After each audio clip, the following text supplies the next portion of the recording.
আপনি কি ভাবছেন শুধু ইংরেজি জানা থাকলেই চায়নাতে রাজত্ব করা যায়? ভুল। চায়নাতে টিকে থাকতে হলে আপনাকে কি আসলে এইচএসকে 6 পর্যন্ত পণ্ডিত হওয়া জরুরি? একদমই না। কিন্তু একটি নির্দিষ্ট লেভেল পর্যন্ত জানা না থাকলে আপনি বিপদে পড়বেন পদে পদে। চায়নার বড় শহরগুলোতে কিন্তু সাধারণ মানুষ ইংরেজি বোঝে না। সুপারমার্কেট, ট্যাক্সি বা হসপিটালে যখন আপনি যাবেন তখন গুগল ট্রান্সলেটরও আপনাকে প্রাণে বাঁচাতে পারবে না। তাই সার্ভাইভ করতে হলে আপনাকে অবশ্যই একটি ম্যাজিক লেভেল পর্যন্ত জানতে হবে। সার্ভাইভ করার জন্য আপনার টার্গেট হওয়া উচিত এইচএসকে 2 থেকে এইচএসকে 3 পর্যন্ত। কিন্তু কেন?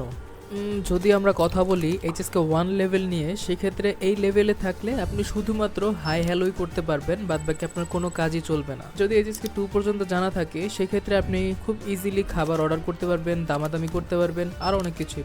ফাইনালি আমরা যদি কথা বলি এইচএসকে 3 লেভেল নিয়ে, তাহলে এটা একটি গোল্ডেন লেভেল। এটা জানা থাকলে আপনি স্থানীয়দের সাথে মোটামুটি একটি আড্ডা দিতে পারবেন, অর্থাৎ আপনার প্রতিদিনের জীবনটাই হবে অনেকাংশেই স্মুথ। মনে রাখবেন, সার্টিফিকেটের থেকেও বেশি প্রয়োজন লিসেনিং এবং স্পিকিং।